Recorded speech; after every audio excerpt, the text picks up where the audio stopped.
শৰীৰৰ জ্যোতি সুতি গৃহ প্ৰকাশন্ত অদ্ভুত বালক বসুদেৱে দেখিলন্ত। দৈৱকীৰ গৰ্ভত যিটো সন্তান জন্ম হ'ল, আজি বসুদেৱে এনে এক অদ্ভুত বালক দেখিছে। অদ্ভুত মানে আনকালে নেদেখা। তেওঁ পূৰ্ব দিশত চন্দ্ৰ যেনেকৈ উদয় হৈছে তেনেকৈ পোহৰ বিকিৰণ হৈছে আৰু তেওঁ ইমান সুন্দৰ কমললোচন,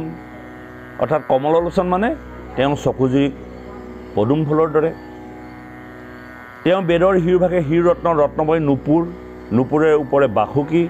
পৃত বস্ত্ৰ পৰিধান কৰিছে। ৰাম কমলৰ সঠিক জংঘাদয় কটিত মেখলা পিন্ধিছে আৰু বক্ষস্থল গভীৰ, অজানুলম্বিত ভোজ, বাহুত বলয়া, কৰ্ণত মকৰ কুণ্ডল, উষ্ঠদয় ৰক্তিমা বৰ্ণ দন্তৰ পান্তি, নাখা তিল ফুলৰ সদৃশ, চক্ষু ৰাম কমলৰ সদৃশ, ধ্ৰুৱ ধনুৰ আকৃতিৰ দৰে দীৰ্ঘ কপাল, তাতে গংগা ৰত্নৰ তিলক, নীল অংকুচিত কেশ, শ্যাম সুন্দৰ এটা অদ্ভুত বালক আজি বসুদেৱে দেখিবলৈ পাইছে। এইটো ভগৱন্তৰ ৰূপ। বাপ সমস্ত আই সমস্ত। আমি যেতিয়া ঈশ্বৰ ধ্যান কৰিম, আমি প্ৰাৰ্থনা জনা চিঞৰি চিঞৰি গালেই ঈশ্বৰ ধ্যান নহয়। প্ৰকৃতাৰ্থত আমাৰ দুই চেলাউৰিৰ মধ্যত আমাৰ মন স্থিৰ কৰি ভগৱন্তৰ ৰূপটো পদৰ পৰা মস্তকলৈ আৰু মস্তকৰ পৰা পদলৈকে নিজ অন্তৰ্দৃষ্টিৰে চাব লাগে। যিটো ৰূপ আজি ইয়াত বৰ্ণনা কৰিছে, এই ৰূপটোৰ কথা জানিব লাগিব। ভগৱন্তই কি কি অলংকাৰ পৰিধান কৰি আছে আৰু পদৰ পৰা মস্তকলৈকে, মস্তকৰ পৰা পদলৈকে কোনো কথা কলৈকো চিন্তা নকৰি একচিত্তে একমনে এবাৰ দৰ্শন কৰিব আৰু সেই দৰ্শন কৰিলে ভগৱন্তই এদিন আহি আপোনাসৱৰ সন্মুখত দেখা দিব। আজি মই ভাগৱতৰ আসনত বহি এইটো কথা ঠিক কৈছোঁ। অভ্যাস কৰক। মুখে লোৱা ৰাম নাম, হৃদয়ে ধৰাৰ ৰূপ, এতেকে মুকুতি পাইবা কহিলো স্বৰূপ। ভাগৱতৰ প্ৰতিটো কথাই সত্য, ইয়াৰ কোনো এটা কথা অথলে নাযায়। মাত্ৰ অথলে গৈছে আমি পালন নকৰাৰ কাৰণে। আমি আজি ভাগৱতৰ কথাবিলাক সত্যত ৰূপায়ণ কৰিব পৰা নাই নিজৰ স্বভাৱ আৰু চৰিত্ৰৰ কাৰণে, আৰু দুখ দিছোঁ ভাগৱতখনক। ভাগৱত সদায় শুনি আছোঁ কিন্তু কৰ্ম কিয় কৰা নাই? এয়াই হ'ল আমাৰ নজনা অবিদ্যাই আমাক মুহি আছে। ঈশ্বৰক ধ্যান কৰিবলৈ শিকাই নাই আজিলৈকে। ঈশ্বৰৰ ৰূপটো আমাৰ মনত নাই। ঈশ্বৰৰ অলংকাৰ গীপত আমাৰ মুখস্থ নাই। আমি নাম গাই ঘূৰি ফুৰিছোঁ, চিঞৰি ফুৰিছোঁ। আজি আপুনি চাবচোন, বহু লোকক ঈশ্বৰৰ ৰূপটো বাপ কোৱাচোন, চাবৰ মন গৈছে, তেওঁ কিন্তু ক'ব নোৱাৰে। হয়নে বাৰু? সুধি চাব। যদি ঈশ্বৰৰ ৰূপটোৱেই নাই, তেওঁ নাম ক'ৰ পৰা গাইছে? নাম ক'ৰ পৰা গাইছে? তাল ভাঙি ভাঙি চিঞৰি চিঞৰি সুৰ লগাই লগাই নাম গালে ঈশ্বৰ সন্তুষ্ট নহয়। মুখে লোৱা ৰাম নাম গাবলৈ কৈছে, কিন্তু হৃদয়ে তাৰ সমান্তৰালভাৱে ৰূপটো দেখি যাব লাগিব। আজি আমি আপোনাসৱৰ আগত ভাগৱতৰ কথা কৈ আছোঁ। এই ভাগৱতৰ কথাখিনি আপোনালোকে সেই কংসৰ কাৰাগাৰৰ আশে পাশে আছোঁ বুলি ধৰি লওক। কংসৰ কাৰাগাৰখন আপোনালোকে হৃদয়ত দেখক। সেই দৈৱকীক আপোনাৰ দৃষ্টিৰে অন্তৰ্দৃষ্টিৰে দেখক। আপোনাৰ অন্তৰ্দৃষ্টিৰে বসুদেৱক দেখক, কংসক দেখক। সেই আজি বালকটোক আপুনি দেখক যে এটা সুন্দৰ শ্যামবৰ্ণীয়া, দেখিলেই মৰম লগা বালকটো আজি দৈৱকীৰ কোলাত জন্মগ্ৰহণ কৰিছে। এনেকৈ যদি আমি প্ৰত্যেকটো ছবি হৃদয়ে দেখি যাওঁ, তেতিয়াহ'লে সেয়াই হ'ব প্ৰকৃত ধ্যানস্থ বা প্ৰকৃত শ্ৰৱণ। আৰু সেইকাৰণে আমি ভাগৱতৰ কথাবিলাক মালাৰ দৰে গাঁঠি পেলাই যেতিয়া কৈ যাওঁ, আমাৰ সন্মুখত বহি থকা শ্ৰোতাই যেতিয়া ইগিল ঠিগিল কৰি থাকে, তেতিয়া আমি সেই মালাৰ পৰা আঁতৰি যাব লগা হয়। মোৰ সন্মুখত বহি থকা লোকে কোনো ধৰণৰ ধ্যানস্থভাৱে যদি থাকিব নোৱাৰে, তেতিয়াহ'লে মই কাৰ আগত কথা কৈ আছোঁ? এইটোৱেই হ'ল ডাঙৰ কথা। গতিকে আজি তাৰিখৰ পৰা আপোনাসৱে, আমাক বহুত মানুহ নালাগে, শ্ৰোতা এজনেই লাগে। বহুত হাজাৰ হাজাৰ শ্ৰোতা থাকি লাভ নাই। কিয় লাভ নাই? যেতিয়া জনক ৰজাই প্ৰতি বছৰে এখন ধৰ্ম আলোচনী সভা পাতে, তেওঁ বিভিন্ন পণ্ডিতক মাতি আনি তেওঁলোকৰ মুখে ঈশ্বৰৰ কথা শ্ৰৱণ কৰে। এনেকৈ কৈ তেওঁ এদিন ভাবিলে যে এইবাৰ মই অষ্টবক্ৰক মাতিম, অষ্টবক্ৰৰ মুখেৰে মই ভাগৱত শুনিম। আৰু অষ্টবক্ৰক ক'লে যে তুমি আহিব লাগিব। প্ৰত্যেক বছৰে বেলেগ বেলেগ ভাগৱতী মাতে। এইবাৰ অষ্টবক্ৰক মাতিলে। অষ্টবক্ৰ মানে 8টা ভাঁজ লগা এজন সন্তান। তাৰো এক কাহিনী আছে। কিয় কাহিনী আছে আইসকলে জনা দৰকাৰ। অষ্টবক্ৰৰ পিতৃ অত্যন্ত সংস্কৃতত পণ্ডিত আছিল আৰু অষ্টবক্ৰ যেতিয়া মাতৃৰ গৰ্ভত গৰ্ভস্থ হৈ আছিল, দেউতাকে সেই সংস্কৃত মন্ত্ৰবিলাক মাতোতে 8 বাৰ উচ্চাৰণ কৰিছিল। 8 বাৰ উচ্চাৰণ কৰোঁতে 8 বাৰ ভুল হোৱাৰ কাৰণে প্ৰত্যেক বাৰতে এটা এটা ভাঁজ হৈ স্থিতি হ'ল। হয় কথা যেতিয়া গৰ্ভত সন্তান থাকে মাক দেউতাকে যি অপকৰ্ম কৰে তাৰ ফল সন্তানটিৰ জৰিয়তে দেখিবলৈ পোৱা যায় গতিকে প্ৰত্যেকগৰাকী মাতৃয়ে গৰ্ভত সন্তান লওঁতে এই কথাবিলাক চিন্তা চৰ্চা কৰা দৰকাৰ আৰু মহাভাৰতৰ যুদ্ধৰ প্ৰাৰম্ভণিতে এই কথাবিলাক উপস্থাপন আছে আমাৰ আজি বাপজনে সুধিছিল এটা কথা যে আপুনি কিতাপখনত লিখিলে যে ধৃতৰাষ্ট্ৰ ব্যাসদেৱৰ পুত্ৰ বা পাণ্ডু ব্যাসদেৱৰ পুত্ৰ তেখেতে কৈছে যে চিত্ৰ বিচিত্ৰ হ'ব লাগিছিল মই কৈছোঁ যে মহাভাৰতৰ কথা কেতিয়াও ভুলকৈ আপুনি লিখিব নোৱাৰে চিত্ৰ বিচিত্ৰ শান্তনুৰ পুতেক চিত্ৰ বিচিত্ৰলৈ অম্বিকাৰ অম্বালিকা বিয়া পাতিছিল আৰু অম্বাক শালবৰাজলৈ মন ঠিক কৰাৰ কাৰণে ভীষ্মই ঘূৰাই দিব লগা হ'ল তাৰ কাৰণেও বহুতখিনি কাহিনী হ'ল আৰু চিতাংগ ৰজাই গন্ধৰ্ব ৰজাৰ লগত যুদ্ধ কৰি মৃত্যুবৰণ কৰিলে আৰু বিচিত্ৰ বিজয় তেওঁ অকালতে বিপদ পৰি মৃত্যুবৰণ কৰিলে আৰু কুৰুক্ষেত্ৰ বা হস্তিনাপুৰৰ ৰাজসিংহাসনত উত্তৰাধিকাৰী নোহোৱাৰ কাৰণে ভীষ্মক পুনৰ তেওঁ প্ৰতিজ্ঞা চন্ন কৰিবলৈ কৈছিল কিন্তু ভীষ্মই প্ৰতিজ্ঞা কেতিয়াও চন্ন নকৰিলে তেতিয়া মাক আৰু পুতেকে পাতি অৰ্থাৎ ভীষ্ম আৰু সত্যৱতীয়ে কথা পাতি সত্যৱতীয়ে ক'লে যে মই অকুমাৰী কালতে এতিয়া সন্তান মোৰ গৰ্ভৰ পৰা জন্ম হৈছিল যাক কৃষ্ণ দৈপায়ন বুলি কোৱা হয় কৃষ্ণ মানে হ'ল কোলা দৈপায়ন মানে হ'ল এটা দ্বীপত জন্ম হোৱাৰ কাৰণে তেওঁ নাম থৈছিল কৃষ্ণ দৈপায়ন কাৰ ঔৰসে হৈছিল পৰাশমুনি ঔৰসে পৰাশমুনি এবাৰ যমুনা পাৰ হওঁতে এগৰাকী কন্যা ধীবৰৰ কন্যা আছিল তেওঁ ঘাট খাইছিল আৰু ঘাট খাওঁতে পৰাশমুনি পাৰ কৰাইছিল পৰাশমুনিয়ে পাৰ কৰোঁতে সেই কন্যাটিৰ ৰূপত মুগ্ধ হৈ তেওঁক প্ৰেম নিবেদন কৰিছিল তেতিয়া তেওঁক মাছৰ পেটৰ পৰা জন্ম হৈছিল তেওঁ গাটো মাছ গোন্ধাইছিল তেতিয়া পৰাশমুনিক কৈছিল কন্যাগৰাকীয়ে যে মোৰ গাটো মাছ গোন্ধায় তুমি মোক প্ৰেম নিবেদন কৰিছা মোৰ লগত তুমি প্ৰেমৰ সম্বন্ধত শান্তি নাপাবা তেতিয়া পৰাশমুনিয়ে নিজৰ ঐশ্বৰিক শক্তিৰ দ্বাৰা সেই মৎস্যগন্ধাক তেওঁ পদ্মগন্ধালৈ ৰূপান্তৰিত কৰিছিল আৰু তেওঁলোক দুয়ো সংগম হৈছিল তাৰ ফলত এতিয়া সন্তান জন্ম হৈছিল জগতৰ কিলিংখা বা জগতৰ গ্লানিৰ কাৰণে তেওঁলোকে দ্বীপত সেই সন্তানটো এৰি দিছিল আৰু সেই দ্বীপতে ডাঙৰ হৈছিল সন্তানটো অত্যন্ত কোলা হৈছিল দ্বীপত থকাৰ কাৰণে ৰ'দে বৰষুণে আৰু দ্বীপত জন্ম হোৱাৰ কাৰণে তেওঁৰ নাম ৰাখিছিল কৃষ্ণ দৈপায়ন আৰু পৰৱৰ্তী সময়ত তেওঁ পৰাশমুনি এজন শ্ৰেষ্ঠ ঋষি ঔৰসে জন্ম হোৱাৰ কাৰণে অতি আনন্দপূৰ্ণভাৱে জন্ম হোৱাৰ কাৰণে পাছলৈ তেওঁ 4 বেদক ভাগ কৰি ৰচনা কৰা বা ব্যাখ্যা কৰাৰ কাৰণে তেওঁৰ নাম বেদব্যাস অৰ্থাৎ বেদক ব্যাখ্যা কৰাৰ কাৰণে তেওঁৰ নাম ৰখা হ'ল বেদব্যাস আৰু সেই বেদব্যাসক মাতি আনি ধৃতৰাষ্ট্ৰ আৰু পাণ্ডুক জন্ম দিছিল অম্বিকাৰ অম্বালিকাৰ গৰ্ভে আৰু ধৃতৰাষ্ট্ৰ এইকাৰণে কণা হৈছিল বেদব্যাস এজন মহা ঋষি আছিল চুলিদাৰী গোফে ভয়ংকৰ ৰূপ আছিল আৰু ৰাতি যেতিয়া মাতৃয়ে বোৱাৰীক কৈছিল যে মই বংশ ৰক্ষাৰ কাৰণে উত্তৰাধিকাৰীৰ কাৰণে এটা পাত্ৰ এটা উপযুক্ত লোক আনিম তোমালোকে পাত্ৰ সুন্দৰকৈ ৰাখিবা আৰু প্ৰথমগৰাকী বোৱাৰীয়ে পাত্ৰ ৰাখোঁতে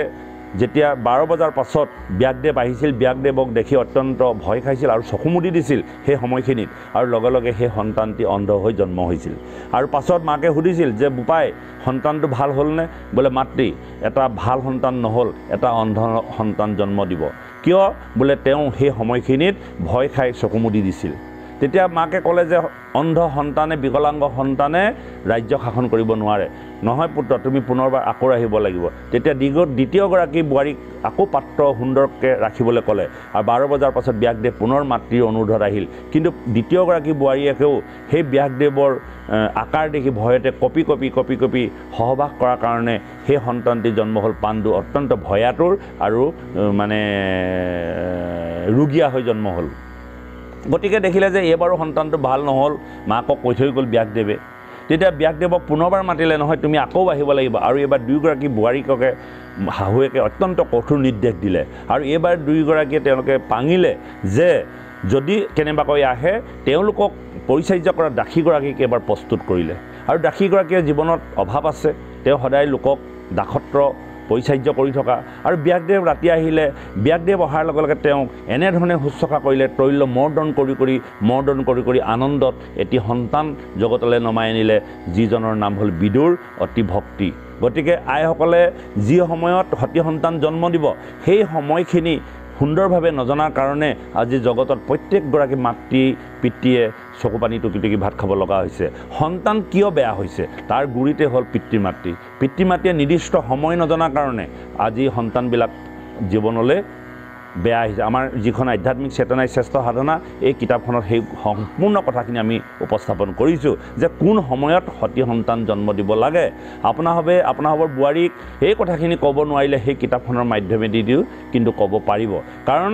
12 বজাৰ আগত যদি সতী সন্তান জন্ম দিয়ে, সেই সতী সন্তানে কেতিয়াও জগতত সুফল আনি দিব নোৱাৰে। আৰু দিনৰ ভাগত যিবিলাক সন্তান স্থিতি হয়, তেওঁলোকে আত্মঘাতী বা দুৰ্ঘটনাগ্ৰস্ত হৈ মৃত্যুবৰণ কৰে। গতিকে আমি সময়বিলাক নজনাৰ কাৰণে আমাৰ জীৱনলৈ দুখ আহে, তাৰ কাৰণে আমি সতী সন্তানবিলাকক দোষাৰোপ কৰোঁ। ভাল নহয়, পঢ়িব নোৱাৰে। আৰু বহু কথা আছে, আমি যিখিনি কথা সেই কিতাপখনত উপস্থাপন কৰিছোঁ, যিহেতুকে আমাৰ বিষয়বস্তু আজি সেইখিনি নহয়, পৰিপ্ৰেক্ষিতত আমাৰ গৈছে। যে কি নহওক আপোনালোকে সেই কিতাপখন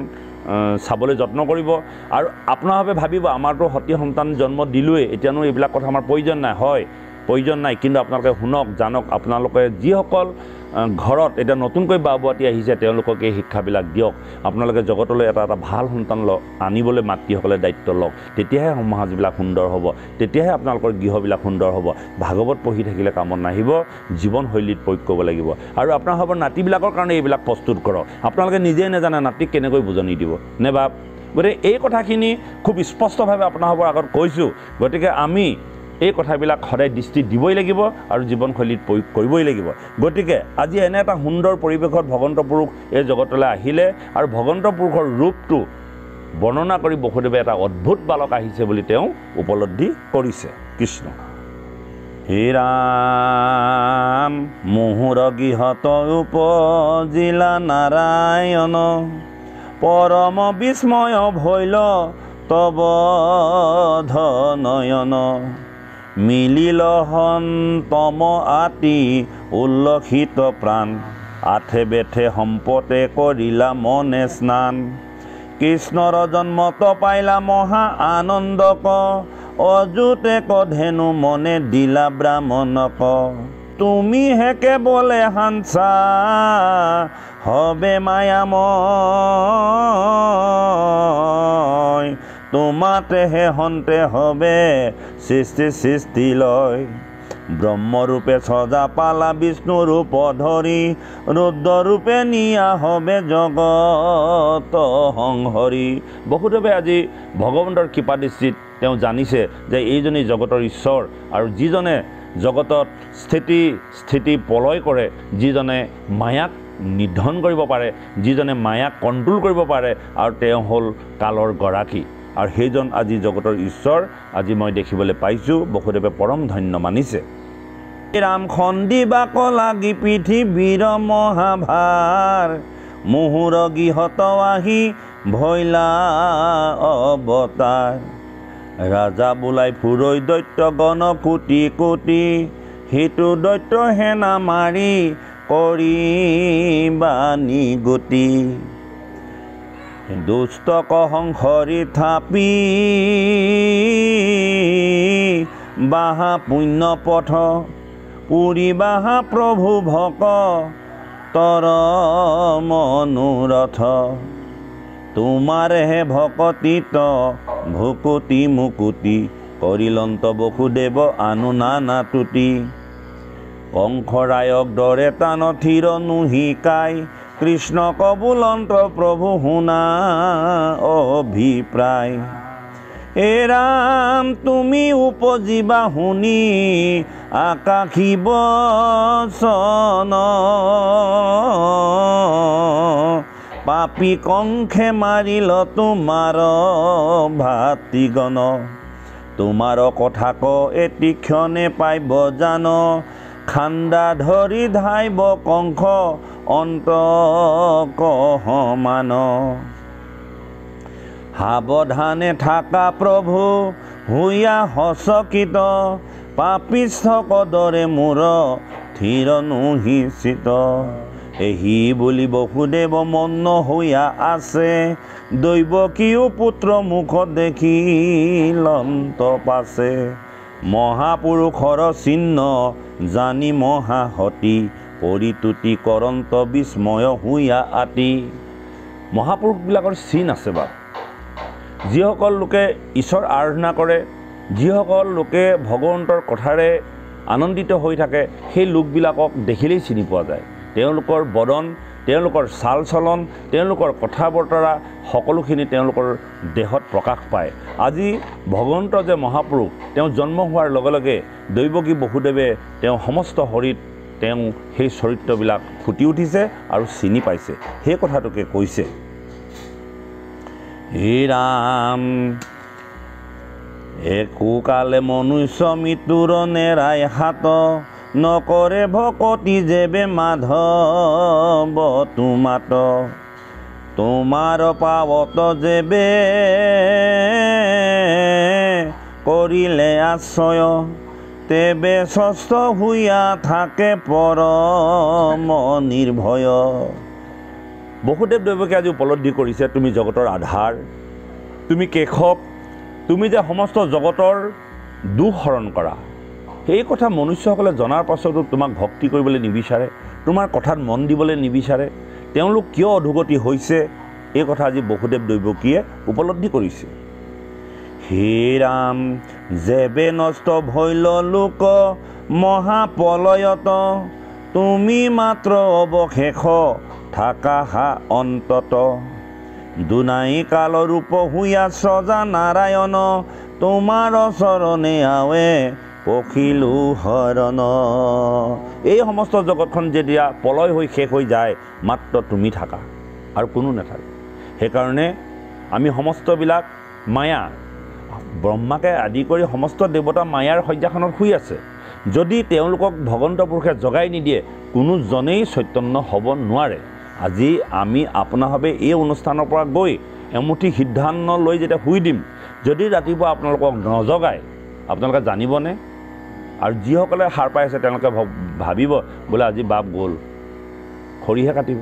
কিন্তু তেওঁতো নাজানিব ৰাতিপুৱা যে সূৰ্য উদয় হ'ল বা ৰাতিপুৱালে এই কথাষাৰ কোনে আপোনাক খবৰটো দিলে, আপুনি কেনেকৈ সাৰ পালে? ৰাতি আপুনি 12টা বজাত আপোনাক ওচৰত ঢোল পিটি থাকিলেও আপুনি গম নাপায়, কি হৈছে গমেই নাপায়। আপোনাৰ কাপোৰ, আপুনি থকা, আপুনি শোৱা, মুখে লেলেটিয়াই আছেনে কেনেকৈ আছে আপুনি ক'বই নোৱাৰে, নহয়নে বাৰু? অৰ্থাৎ মৰা নিচিনাকৈ আছে। কিন্তু ৰাতিপুৱা হোৱাৰ লগে লগে আপুনি দেখিছে যে মই সাৰ পালোঁ। তো এই যে ব্যৱস্থাটো আপোনাক কোনে কৰিলে? এই যিজনে কৰিছে সেইজনেই ভগৱান। আৰু এই মায়াৰ শয্যাখনত ব্ৰহ্মাকে আদি কৰি সমস্ত দেৱতাসকল শুই আছে। তো চৈতন্য কোন?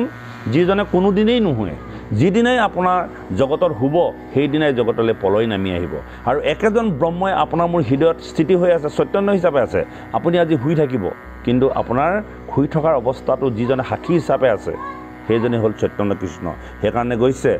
ব্ৰহ্মাই আদি কৰি জীৱ জগত ৰাম ৰাম ৰাম ৰাম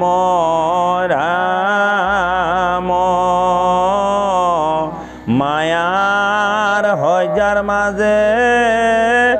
আছয় ঘুমতি যায় তুমিহে চৈতন্য সনাতন ৰাম ৰাম ৰাম ৰাম ৰাম আমি অচেতন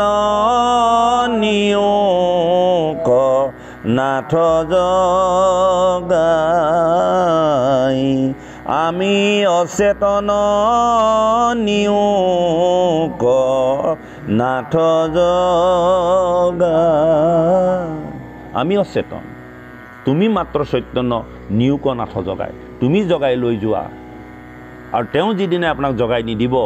সেইদিনে আপুনি মোৰ নাই। আৰু তেনে এক পৰম চৈতন্য শক্তিক কিন্তু আমি ভজিবলৈ দিনটোত এবাৰো সময় উলিয়াব নোৱাৰোঁ। কৃষ্ণ। আমনি লাগিছে? আমনি লাগিলে ক'ব দেই। কৃষ্ণ।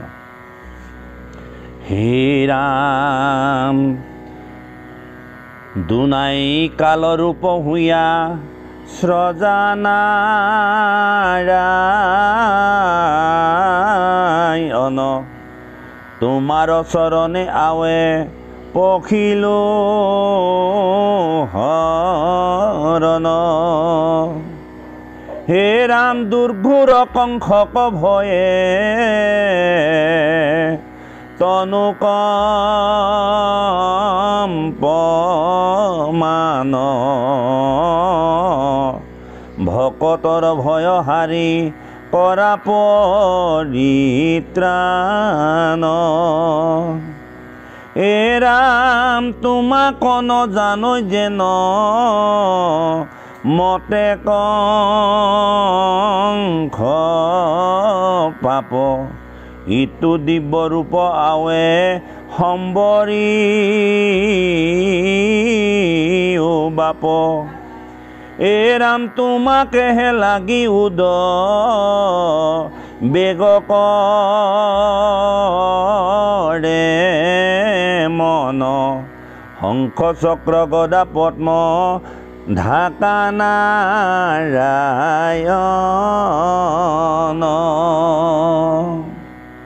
ভগৱন্ত পুৰুষ ভকতৰ ভয় হাৰি তাৰমানে ভকতৰ কি ভয় আছে বাৰু বাপ ভকতৰ ভয় হাৰি ভকতৰ যিবিলাক ভয় আছে সেইবিলাক হৰণ কৰে ভগৱন্তই কিন্তু কি ক্ষেত্ৰত আমাৰ ভয় আছে নম্বৰ ভয় হ'ল আপোনাৰ দেহটো কেনেবাকৈ ক্ষয় হয় নেকি আমাৰ দেহটোৰ প্ৰতি অগাধ মৰম আছে নহয়নে বাপ মটৰচাইকেলখন উঠি গ'লেও গাড়ীখনত উঠি গ'লেও জানোচা এক্সিডেণ্ট হৈ মৰোঁ বুলি কিমান ভয় কৰে গছ এজোপাত উঠিছে পৰি পেলাই হাত ভৰি ভাগে বুলি ভয় কৰে পিছৰ খাই পৰে বুলি ভয় কৰে নহয়নে বাপ বেমাৰ এটা হোৱাৰ লগে লগে দৌৰ মাৰি গৈ আমি ডাক্তৰ ওচৰত পাওঁৱেই চৰ্দি এটা হ'বলেই দিব নোৱাৰোঁ জানোচা ক্ষয় ক্ষতি হ'ব বুলি দেহটোৰ প্ৰতি অগাধ মৰম আছে আৰু এই দেহটো ক্ষয় হোৱাৰ ভয়টোৱে আমাৰ পাছে পাছে খেদি ফুৰে এক নম্বৰ ভয় দুই নম্বৰ ভয় আপোনাৰ দেহটোৰ দ্বাৰা উপাৰ্জন কৰা সম্পত্তিখিনি জানোচা কোনোবাই লৈ যায় তাৰ কাৰণে আপোনাৰ ভয় এই গেট এখন দিছে দেখিছে নাই বেৰবোৰ দিছে দেখিছে নাই এইবিলাক হ'ল সম্পত্তি কোনোবাই নিয়াৰ ভয় দৰ্জাখন ইখনৰ ওপৰত সিখন লক লগাই থোৱা আছে এই ভয়টোৰ কাৰণে আপুনি ঘৰটো এৰিও ভাগতলৈ যাব নোৱাৰে এই সম্পত্তিখিনিৰ কাৰণে আপুনি ঈশ্বৰ উপাসনা কৰিব নোৱাৰে এই সম্পত্তিখিনিৰ কাৰণে আপুনি জীৱনত সময় উলিয়াব নোৱাৰে এক দুই নম্বৰ ভয় তিনি নম্বৰ আপোনাৰ দেহটোৰে আৰু এগৰাকী পত্নীৰ সহযোগত যিবিলাক সতী সন্তান জন্ম দিলে এই সতী সন্তানবিলাক হেৰুৱাৰ ভয় ল'ৰাটো ওলাই যোৱাৰ লগে লগে ঘূৰি নহালৈকে আমাৰ ভয় আছে জানোচা ক'ৰবাত এক্সিডেণ্ট হৈছে নহয়নে বাৰু সাংঘাতিক ভয় আছে কেইটা ভয় পালোঁ বাপ তিনিটা ভয় পালোঁ আৰু এটা ভয় আছে জানোচা সতী সন্তানে মোক বৃদ্ধ বয়সত ভৰণ পোষণ নিদিব নেকি এই ভয়টোৱে আমাক খেদি থাকে গতিকে যেতিয়া আমাৰ এই ভয়বিলাক আছে এই ভয়বিলাকৰ পৰা পৰিত্ৰাণ ক'ত পাম আমি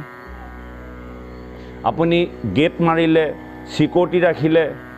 আপোনাৰ সম্পত্তিখিনি বাচিব জানো আপোনাৰ ভিতৰতে মাৰি পেলাই লৈ গুচি যাব আজিকালি ডকাইত ৰাতি নাহে দিনত আহে দিনতো গেটখন খোল খাই থাকে ৰাতিহে আপুনি গেট মাৰি থ'ব ৰাতি ডকাইতে নাহে আজিকালি দিনত আহিব ধুনীয়াকৈ গাড়ী লৈ আহিব বন্দুক থবত মাত নামাতিবি চব লৈ গুচি যাব আপোনাৰ ঘৰত নাই কাৰণে মোৰ ঘৰত নাই কাৰণে অহা নাই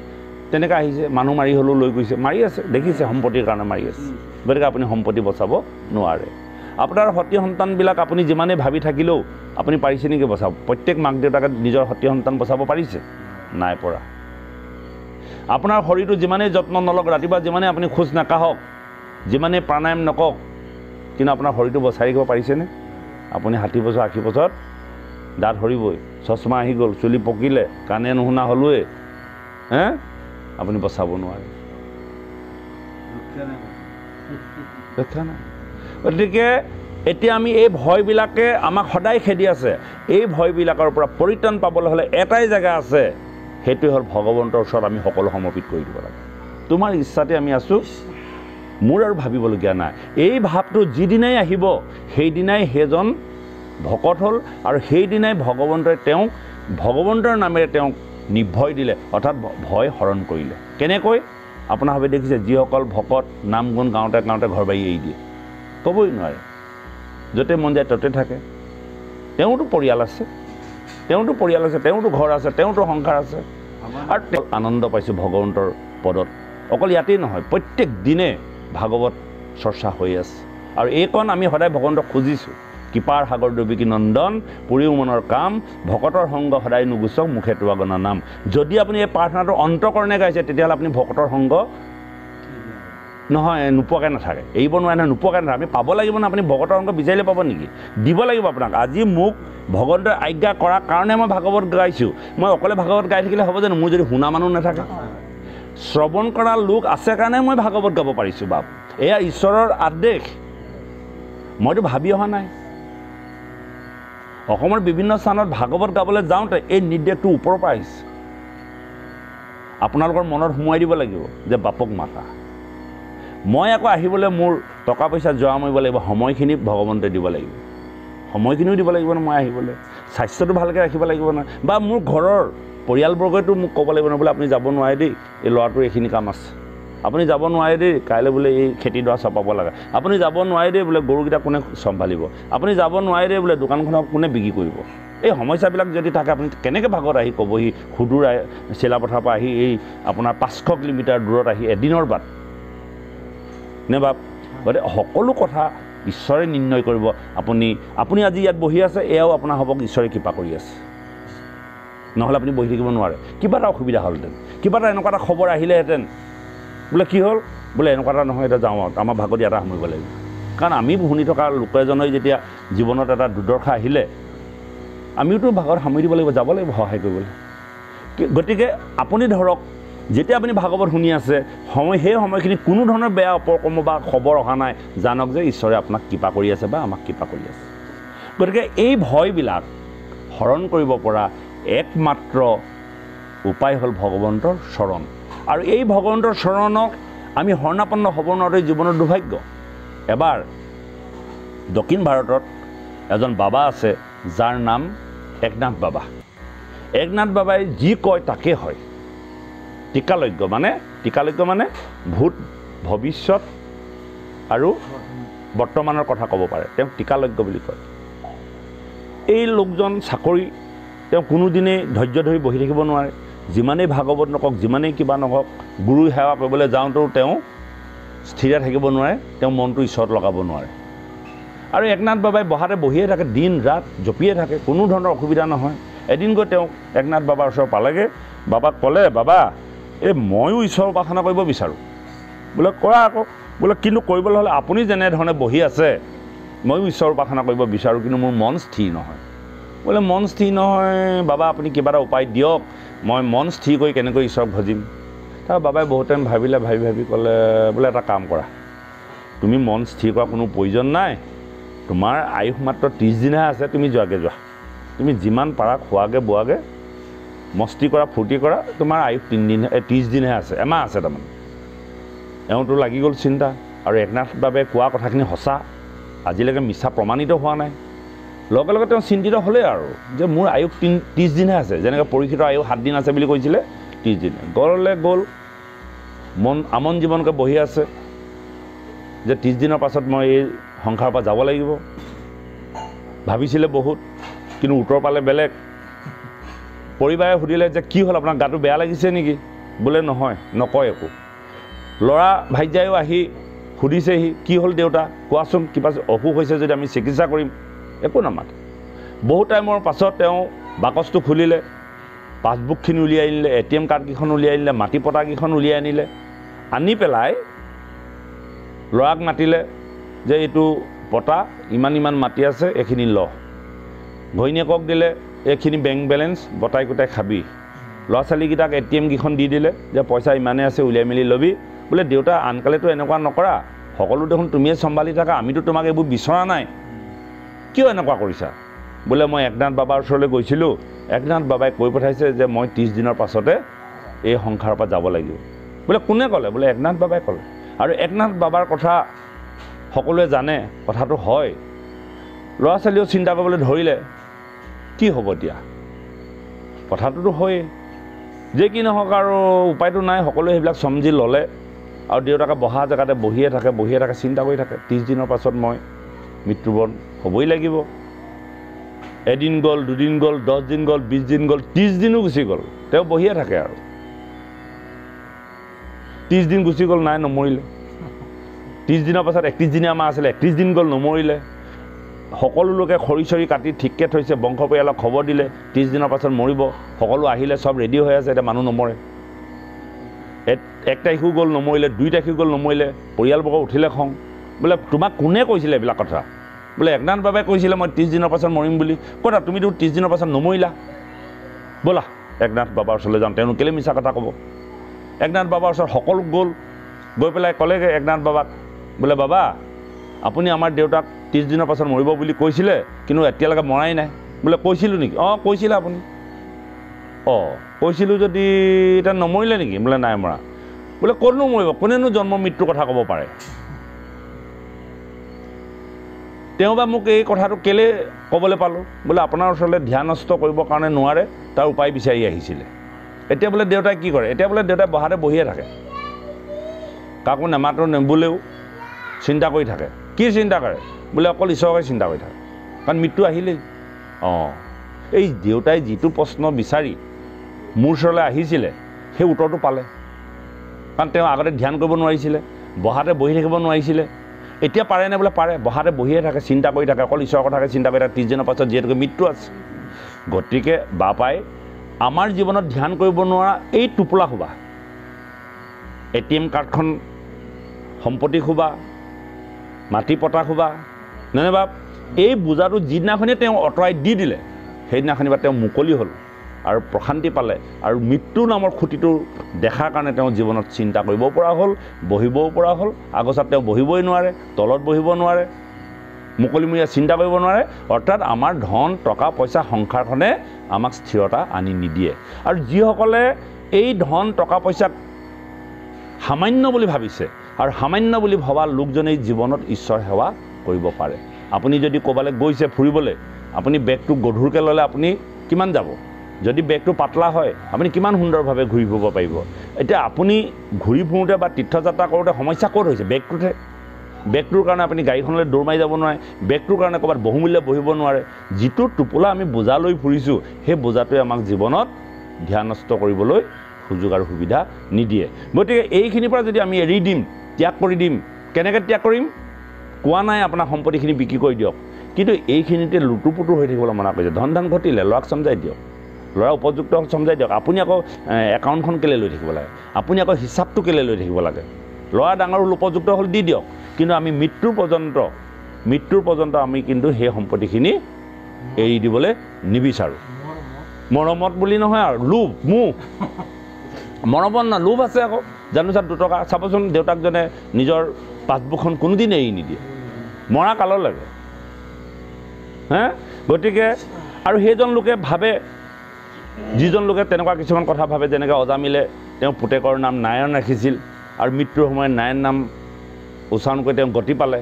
এজন লোকে ঢেৰ ধন টকা পইচা আছে, বোলে মই নামঘৰলৈ নাযাওঁ। কেলৈ নোযোৱা? বোলে মই মৃত্যুৰ সময়ত নাৰায়ণ নাম উচ্চাৰণ কৰি মৰি যাম। বোলে কেনেকৈ? মোৰ ল'ৰাকেইটাৰ নাম মই নাৰায়ণ, গোপাল, গোবিন্দ এনেকৈ ৰাখিছোঁ।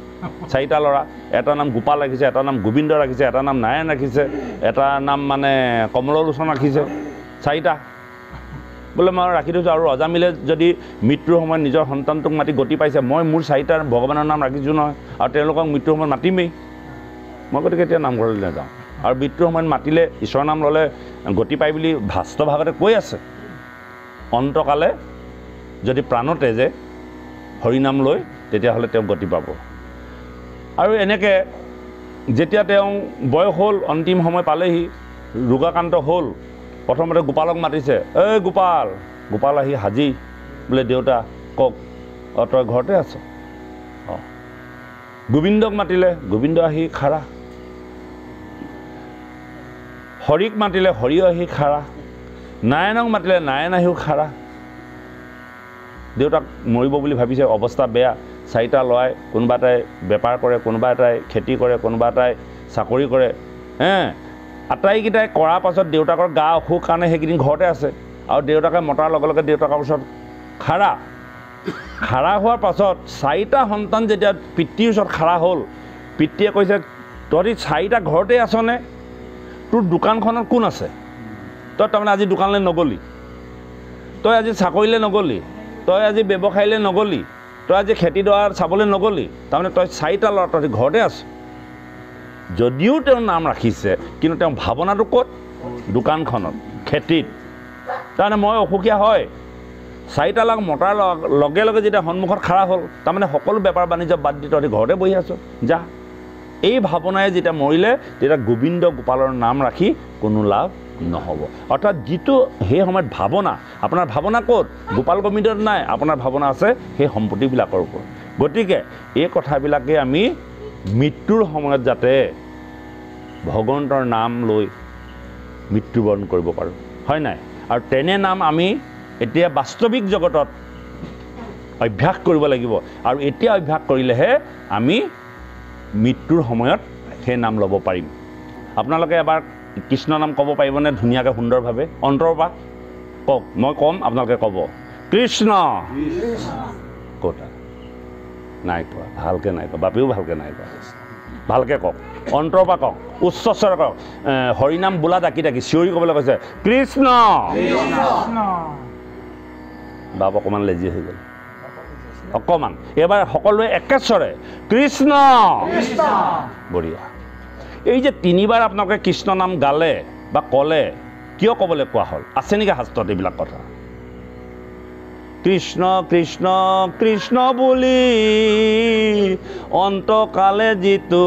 প্ৰাণতে যে আইদৰ হ'ব দে মুকুতি তাংক দিয় কৃষ্ণ কৃষ্ণ কৃষ্ণ 3বাৰ কৃষ্ণ নাম উচ্চাৰণ কৰি যদি অন্তকালত প্ৰাণ তেজে তেতিয়াহ'লে প্ৰথম কৃষ্ণটোৱে তেওঁ কি কৰিলে মুক্তি দি দিলে তাত থাকিলে 2টা 3টাৰে এটা নামে আপোনাক আচল সম্পত্তিটোৱে দি দিলে মুক্তি তো 2টা নাম থাকিলে নহয় এটা 2টা নামে কি দিব আৰু কিবা এক দিব বুলি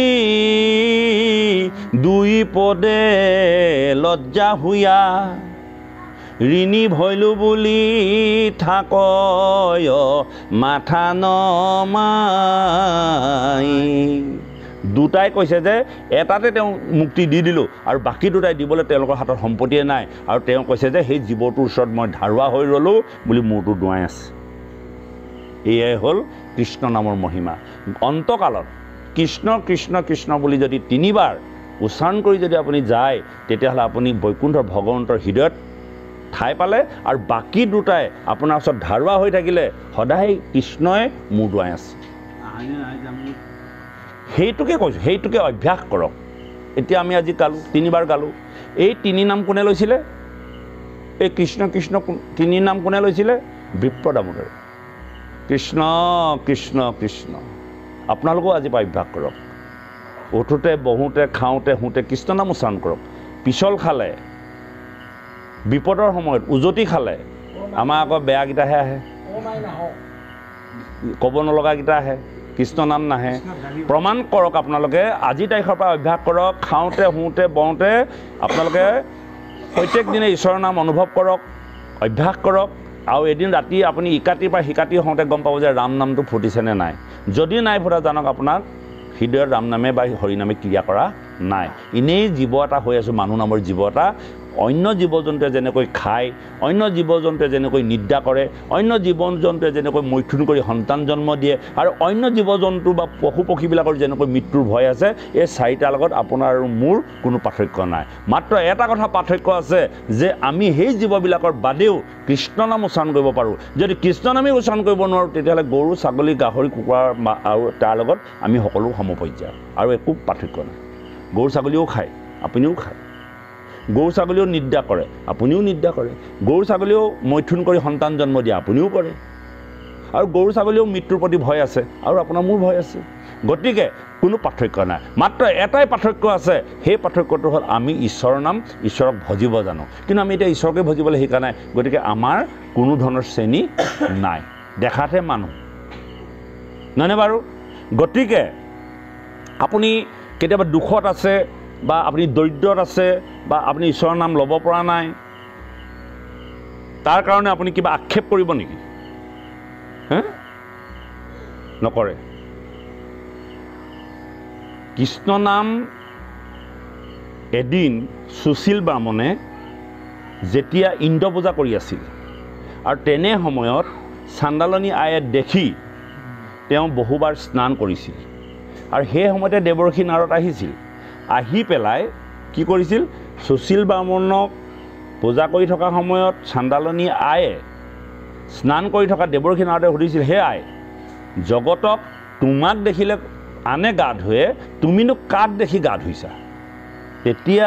সেই চাণ্ডালনী আইগৰাকীয়ে কৈছে যে সেই ব্ৰাহ্মণটো চোৱা তেওঁ সুশীল ব্ৰাহ্মণ তেওঁ ইন্দ্ৰ পূজা কৰিছে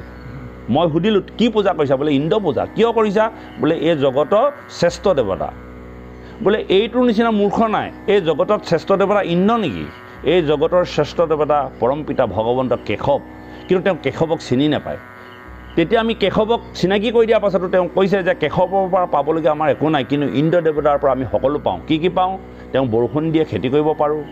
তেওঁ অগ্নি দেৱতাক নিৰ্দেশ দিব পাৰে তেওঁ বৰুণ দেৱতাক নিৰ্দেশ দিব পাৰে তেওঁ বায়ু দেৱতাক নিৰ্দেশ দিব পাৰে আৰু বিভিন্ন দেৱ দেৱতাক নিৰ্দেশ কৰি আমি পাবলগীয়া বস্তুখিনি তেওঁ যোগাৰ কৰি দিব পাৰে গতিকে দেৱৰাজ ইন্দ্ৰকে আমি পূজা কৰিব লাগে আৰু চাণ্ডালনী আয়ে তেওঁক দেখি স্নান কৰিছিলে যে এনেকুৱা অধৰ্মীক দেখাৰ লগে লগে গা ধুব লাগে জগতৰ যিজন জগতৰ ঈশ্বৰে মুক্তি দিব পাৰে যিজন জগতৰ ঈশ্বৰে সেই দেৱতাবিলাকক দিলেহে তোমাক দিব পাৰে এই কথাটো যাৰ উপলব্ধি নাই সেইজন জগতত থকাতকৈ নথকাই ভাল আৰু তেওঁক দেখিলে গা ধুব লাগে দেৱৰ্ষি নাৰদেতো অবাক হৈ গ'ল হাই ভগৱান এজনী দেখাত চাণ্ডালনী কথা কৈছে ডাঙৰ ডাঙৰ বোলে এই কথাবিলাক তুমি কেনেকৈ জানিলা বোলে এই কথাবিলাক মোক ভগৱন্ত পুৰুষে আগৰ জন্মত কৈছিল মই আজি চাণ্ডালনী হয় মোৰ কৰ্মবন্ধনত বা পূৰ্বজন্মৰ কৰ্মফলে মই আজি চাণ্ডালৰ ঘৰত জন্ম ল'লোঁ হয় কিন্তু চাণ্ডালৰ ঘৰত জন্ম লোৱাৰ পাছত মই কিন্তু কৃষ্ণ নাম মুখেৰে এৰা নাই আপোনাৰ ভাবে যেনেকেই নাখাওক যেনেকেই নাথাকক যিটো কুলতেই নাথাকক যিটো কুলতেই জন্ম সেইকাৰণে কৃপালু শংকৰ গুৰুজনাই হৰিনামৰ কাৰণে কোনো জাতিকুল চিলেক্ট নকৰিলে অন্তৰ্য জাতি পৰ্যন্ত যদি কৃষ্ণ নাম উচ্চাৰণ কৰে তেওঁ যজ্ঞৰ পাত্ৰ হ'ব পাৰে তেওঁ ভাগৱত পঢ়িব পাৰে কৃপালু শংকৰ গুৰুজনাই এই কথাটো ভেদ ভাঙি দিলে আগতে কিন্তু ভেদ আছিলে নিৰ্দিষ্ট লোকেহে ভাগৱত পঢ়িব পাৰিব তেওঁ উপাধিধাৰী হ'ব লাগিব কিবা গতিকে এই ব্যৱস্থাটো কৃপালু শংকৰ গুৰুজনাই উঠাই দিলে কেনেকৈ উঠাই দিলে সেই চাণ্ডালনীজনী কোৱাৰ দৰে আৰু চাণ্ডালনীজনীক ভগৱন্ত পুৰুষে কি বুলি কৈছিল মাধৱে বুলন্ত মুক কৃষ্ণ কৃষ্ণ কৃষ্ণ বুলি সদায় সুমৰে যিটোজন যাৰ হন্তে পদ্মমুখে নৰকৰ পৰা তাক থাকয় সদায় ৰংগ মনে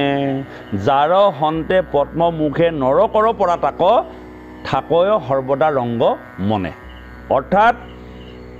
মাধৱে বুলন্ত মুক কৃষ্ণ কৃষ্ণ বুলি সদায় সুমৰে যিটোজন কৃষ্ণ কৃষ্ণ বুলি যিজনে সদায় সুমৰি আছে যাৰ হন্তে পদ্মমুখে মনত ৰাখিব যাৰ হন্তে পদ্মমুখে নৰকৰ পৰা তাক নৰকত থাকিও যিজনে তেওঁ পদ্মমুখৰ দ্বাৰা কৃষ্ণ নাম উচ্চাৰণ হৈ আছে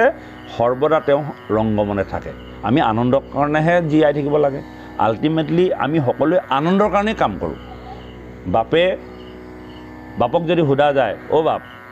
কওকচোন আপোনাৰ কি কাম বাকী আছে বোলে সতী সন্তান জন্ম দিলোঁ ল'ৰাটো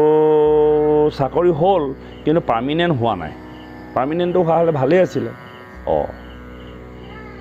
কেইদিনমানৰ পাছত আহিলোঁ বাপ কি হ'ল বোলে পাৰ্মিনেণ্ট হ'ল নহয় বাপ ভাল হ'ল এতিয়া আপুনি আৰু কি বিচাৰে বোলে পাৰ্মিনেণ্ট হ'লে ল'ৰাটো বিয়াখন পাতিবলৈ আছে পাতি লওঁ চাকৰিটো পাৰ্মিনেণ্ট হৈছে টকা পইচাকেইটা হওক আৰু অলপ দিনৰ পাছত আহি বাপক সুধিলোঁ বাপ বিয়া পাতিলে বোলে পাতিলোঁ আপুনি আনন্দিতনে বোলে আনন্দ হৈছে কিন্তু এতিয়া বিয়াহে পাতিলোঁ সতী সন্তানৰ দ্বাৰা মুখ দেখা নাই নহয় নাতি নোটা এটা পোৱা হ'লে ভাল আছিল নাতি নোটাকেইটাও হ'ল তাৰপিছত আহি কওঁ বোলে বাপ আনন্দিতনে বোলে নাতি নোটাকেইটা জন্ম হৈছে আকৌ এতিয়া পঢ়াই শুনাই তাহাঁতকো মানুহ কৰিব লাগে নহয় মানুহ কৰিব পাৰিলে ভাল লাগিলেহেঁতেন তাৰমানে আপোনাৰ ভাল লগাটো বাঢ়ি বাঢ়ি গৈ আছে সীমা নাই আৰু তাৰপিছত আপুনি ডাঙৰ ডাঙৰকৈ পঢ়োৱালেও শুনালেও বয়সো হৈ আহিছে আপোনাক অ' বাপ সকলোখিনি হ'ল এতিয়া আপুনি কি বিচাৰে কওকচোন বোলে এতিয়া আৰু মই আনন্দপূৰ্ণভাৱে দিনকেইটা পাৰ কৰাব পাৰিলেই ভাল হয় আৰু তাৰমানে যিমানখিনি কৰ্ম কৰিলে গোটেইখিনি কাৰ কাৰণে কৰিলে আনন্দৰ কাৰণে কৰিলে আল্টিমেটলি আপোনাৰ লক্ষ্য হ'ল আনন্দ নহয়নে বাৰু কথাটো অৰ্থাৎ আমি আনন্দৰ পৰা জন্মগ্ৰহণ কৰিছোঁ আকৌ আমি আনন্দলৈ ঘূৰি যাব লাগিব আপোনালোকে আজি প্ৰত্যেকখন ঘৰৰ পৰা আহিছে একে ঘৰে নি আপোনালোক নহয় নহয় হা ঘৰত কৈ থৈ আহিছে নেকি আৰু নাযাওঁ বুলি কৈ থৈ আহিছে নি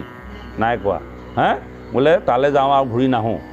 আমি যাব লাগিব ন নিৰ্দিষ্ট সময়ত অলপ বেছি টাইম গাই থাকিলে ইয়াৰ ভাগত ইয়াতে থাকিব আমি গুচি যাম সময়ৰ কথা আছে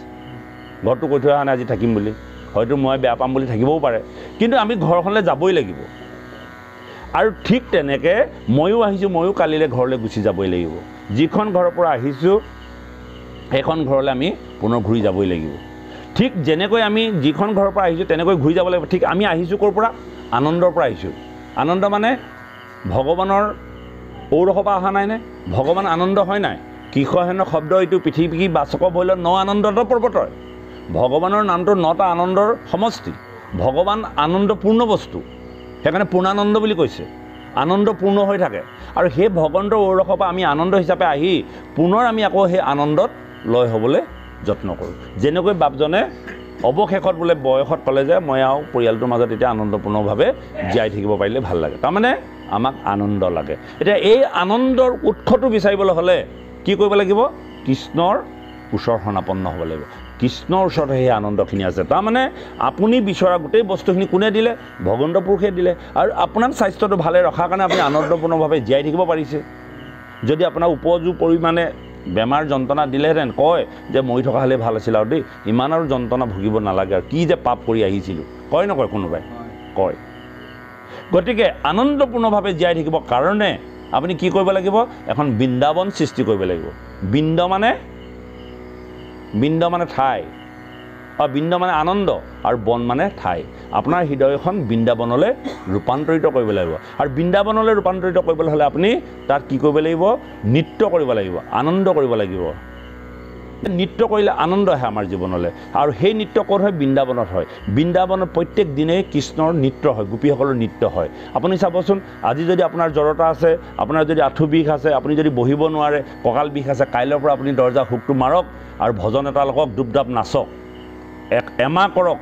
মোক আপুনি ফোন নাম্বাৰ লৈ লওক আপোনালোকৰ যদি ভৰি বিষ জঠৰতাবিলাক থাকে মোলৈ ফোন কৰিব যে বাপ এনেকৈ কথা কৈছিলে ক'তা আপুনি ভজন এটা লগাই লওক ধুনীয়াকৈ আৰু দৰ্জাখন মাৰি লওক দেখিলে কোনোবাই লাজ লাগিব আৰু আপুনি ঘামি যোৱাকৈ নৃত্য কৰক তালে তালে নাচি থাকক আৰু ডুবডাপ নাচিব লাগে হাত চাপিব যাওক ৰঙা হৈ যাওক আৰু এমাহৰ পাছত আপুনি দেখিব আপোনাৰ বিষ আপোনাৰ জঠৰতা সকলো শেষ হৈ দেখিব যে মোক খবৰ দিয়ক কিন্তু কৰিব লাগিব কামটো নকৰাকৈ ক'লে নহ'ব আপুনি প্ৰত্যেক দিনে 1 ঘণ্টাকৈ নৃত্য কৰক সেইকাৰণে নৃত্যত আনন্দ আছে যেতিয়া আমাৰ ভকতসকলে হাত চাপৰি বজাই ঈশ্বৰৰ নাম গায় তেতিয়া ভগৱন্তই আহি ভকতৰ মাজত নৃত্য কৰে ভাগৱতে কৈ আছে দেৱৰ্ষি নাৰদে বৈকুণ্ঠলৈ গৈ সুধিছে প্ৰত্যেক ঘৰতে ভগৱন্তক দেখি কৈছে ভগৱান হে প্ৰভু তুমি নাথাকা ক'ত তেতিয়া ভগৱন্তই কৈছে নাহং তিষ্ঠামি বৈকুণ্ঠে যোগিনং হৃদয় নচ্ছ মদ ভক্ত যত্ৰ গায়ন্তী তত্ত্বং তিষ্ঠামি নাৰদম মই বৈকুণ্ঠতো নাথাকোঁ যোগীৰ হৃদয়তো নাথাকোঁ ক'ত থাকা মোৰ ভক্তসকলে য'ত ঈশ্বৰৰ কীৰ্তন কৰে মই তাতেই থাকোঁ প্ৰত্যক্ষ বৰ্ততে হৰি আজি আপোনাৰ ভাবে মই ঈশ্বৰৰ নাম গাইছোঁ ভগৱান ইয়াত বিৰাজ হৈ আছে আৰু ইয়াত থকাৰ পাছত যদি আমাৰ আনন্দ নাহে তেতিয়াহ'লে আমাৰ জীৱনত আৰু দুৰ্ভাগ্য নাই গতিকে এই কথাখিনি আজি আপোনালোকক এই মুহূৰ্তত উপলব্ধি কৰাইছোঁ আৰু আমিও সেইখিনি পালন কৰিবলৈ যত্ন কৰিব লাগে আনন্দ হৈ থাকিবৰ কাৰণে সাধুৰ সংগত কৃষ্ণ কথা শ্ৰৱণ কৰক একান্তভাৱে আৰু যিটো কথা আপোনালোকে হৃদয়ে অনুভৱ কৰিবলৈ শিকক আৰু হয়তো এতিয়া মই দেখিছোঁ প্ৰথমতকৈ আপোনালোকে লাহে লাহে ভিতৰলৈ সোমাই গ'ল মুখখিনি দেখিলে মই গম পাওঁ প্ৰথম অৱস্থাত আপোনালোকৰ যিটো পৰিৱেশ আছিল আৰু এতিয়া লাহেকৈ গভীৰ হৈ গ'ল কেলৈ গভীৰ হৈ গ'ল ভিতৰলৈ সোমাই গ'ল তাৰমানে ক্ৰিয়া কৰি আছে এতিয়া দেখিলে গম পাওঁ প্ৰথম অৱস্থাত এটা উশৃংখল মনটো যোৱা নাই মোবাইলবোৰ বাজি আছে ইফালে সিফালে এতিয়া কিন্তু আৰু অকণমানৰ পাছত আৰু গভীৰ হৈ যাব তাৰপাছত আকৌ আপোনাৰ মনটো ৰেং খাব কেলৈ ভৰিকেইটাই নামানে মনটোৱে নামানে পেটটোৱে নামানে এইবোৰ সমস্যা আছে গতিকে আমি সিমান পৰ্যায়লৈ নাযাওঁ তাৰ আগতে সামৰিম যদিও ভাগৱত বহুত দীঘল আমি ইয়াতে সামৰি দিব পাৰিম দেই আই অসুবিধা পাইছে নি কৃষ্ণ হে ৰাম হেন শুনি হাঁহি মাতি লন্ত চক্ৰপাণী উপৰি জন্মৰ কথা শুনা দুয়ো প্ৰাণী এতিয়া বসুদেৱে দৈৱকীয়ে এই কথাখিনি কৈ থকাৰ কাৰণে যে তুমিয়ে জগতৰ যে সৃষ্টিকাৰী তেতিয়া ভগৱন্তই কৈছে শুনা মই উপৰি জন্মৰ কথা তোমাক কওঁ বসুদেৱ আৰু দৈৱকীক ভগৱন্ত পুৰুষৰ উপৰি জন্মৰ কথা ক'ব আৰু তেওঁলোকৰ উপৰি জন্মৰ কথা ক'ব পূৰ্বতে আছিলা তুমি পিঞ্চি নামে সতী বসুদেৱ আছিলা সুতপা প্ৰজাপতি সৃষ্টি কৰি বাক ব্ৰহ্মা দুয়ো কোৱা দেখিলা শুনি দুয়ো প্ৰাণী ঘূৰ তপ আচৰিলা সহিলা হাঁহিম মহাৰুদ্ৰ বৃষ্টিপাত বায়ু ভসি থাকা কতো ভুঞ্জি পকা পাত বসুদেৱক কৈছিলে তুমি আগতে কি আছিলা পিঞ্চি আছিলা হুতবা আৰু তুমি আছিলা কি পিঞ্চি নামে সতী আছিল দৈৱকী আৰু হুতপা আছিল কোন বসুদেৱ তোমালোকে বসু আছিলা আৰু তোমালোকে মোক আৰাধনা কৰিবৰ কাৰণে ইমান কঠোৰ তপস্যা কৰিছিলা গৰম বালিত ৰ'দৰ তাপত আৰু পকা পাত খাই তোমালোকে মোক তপ কৰিছিলা আৰু তোমালোকৰ তপত মই সন্তুষ্ট হ'লোঁ আৰু সন্তুষ্ট হৈ তোমালোকক কি বৰ লাগে বুলি কোৱাৰ লগে লগে তোমালোকে কৈছিলা যে আমাক এটি পুত্ৰ সন্তান লাগে আৰু সেই পুত্ৰ সন্তানটি তোমাৰ দৰে হ'ব লাগিব আৰু মোৰ দৰেতো দ্বিতীয়জন নাই মইতো যাব লাগিব আৰু এনেকুৱা বৰত বাক্যাধীন হৈ তোমালোকৰ ভক্তিত সন্তুষ্ট হৈ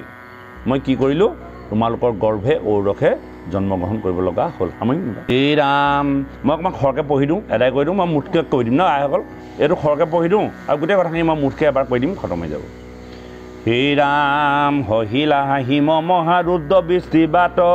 বায়ু ভসি থাকা কতো ভুঞ্জি পকা পাত আৰাধিলা মোক তপ কৰি আখৰিখ বহি গৈল দিব্য ব্ৰাহ হাজাৰ বৰিষ এই ৰূপে দেখা দিয়া বোলো আবৰ বোলাহা পুত্ৰ কহৌক তুমি সমহৰ এহি হৌক বুলি মই গৈলো বৰ দিয়া নুখুজিলা মুখ্য মুত মুহিলে কমায়া লোকত নেদেখি মোৰ সমৰূপে গুণে পিঞ্চি গৰ্ভ নামে পুত্ৰ ভৈলো আপোনে অদিতি কাশ্যপ পাছে ভৈলা তোৰা দুই সি জন্মটো উপজিলো বামন ৰূপ হুই তৃতীয় জন্মত আৱে নিজৰ ৰূপ ধৰি উপজিলো তোমাত সত্যক ৰক্ষা কৰি প্ৰথমতে পিঞ্চি আৰু হুতপাৰ গৰ্ভে দ্বিতীয়বাৰ অদিতি আৰু কাশ্যপৰ ঔৰসত বামন অৱতাৰ নহয়নে বাৰু আৰু এতিয়া মই পূৰ্ণকৃষ্ণ ভগৱন্ত হিচাপে অৱতাৰ গ্ৰহণ কৰিছোঁ ৰাম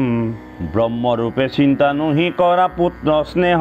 ই জন্মে অৱশ্যে মুখ্য পাইবা এৰি দেহ গতিকে তোমালোকে এবাৰ চিন্তা নকৰিবা মোক ব্ৰহ্ম হিচাপে তোমালোকে উপাসনা নকৰিবা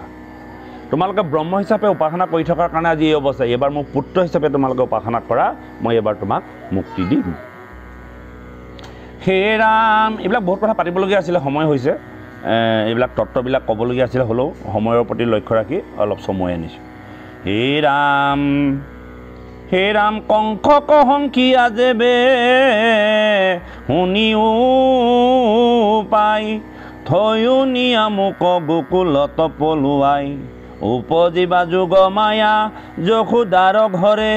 মোক থয়া তাংক লয়া আহিও হতৰে এহি বুলি তাখম্বাক বিষ্ণু ভৈলা চুপ দুই সন্তৰ আগতে ভৈলন্ত শিশুৰূপ এ ৰাম কৃষ্ণৰ আদেশে পাছে বসুদেৱে শুনি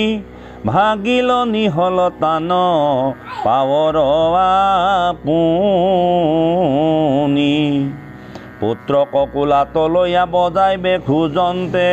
উপজিল যুগ মায়া যশোদাত হন্তে পালি পোহৰীয়া নগৰীয়া দাৰিজন দেৱীৰ প্ৰভাৱে হবে ভৈলা অচেতন নিদ্ৰা গয়া পৰিল যতে কৱাছে ৰাখি জাগি জীৱা আছে হিউনে দেখিল আখি গতিকে তুমি ককুললৈ লৈ যোৱা ইয়াত কংসই মাৰি পেলাব যমুনা পাৰ কৰাই লৈ যোৱা তাত নন্দ আৰু যশোদা আছে আৰু ৰাতি তুমি হলাই লৈ আনা তাত যুগমায়া উপজিব আৰু তাত যিসকল লোক আছে যদিও এই কাৰ্য কোনেও নেদেখিব হে দেখি বসুদেৱক আপুনি চুটেদাৰ সূৰ্য দৰ্শনে যেন গুচৈ অন্ধকাৰ পালি পোহৰীয়া হব নাজানিলাকেও কৃষ্ণ ককুলাত লয়া জান্ত বসুদেৱৰ কাৰণে সেইটো ৰাতি হৈ থকা নাই সূৰ্য উদয় হ'লে যেনেকৈ পোহৰ হয় আজি বসুদেৱৰ কাৰণে তেনেকুৱা আমাৰ দৃষ্টিত আন্ধাৰ কিন্তু বসুদেৱ দৈৱকীৰ দৃষ্টিত সেই মহাৰাতি আন্ধাৰ হোৱা নাই কৈছে নহয় যেনেকৈ সূৰ্য উদয় হ'লে পোহৰ হৈ যায় আজি বসুদেৱে তেনেকুৱা এটা সময় আহি পৰিছে আৰু কৃষ্ণক লগে লগে ক'ত গোকুলত থৈ আহিবলৈ দিছে কৃষ্ণৰ ইচ্ছা হ'লে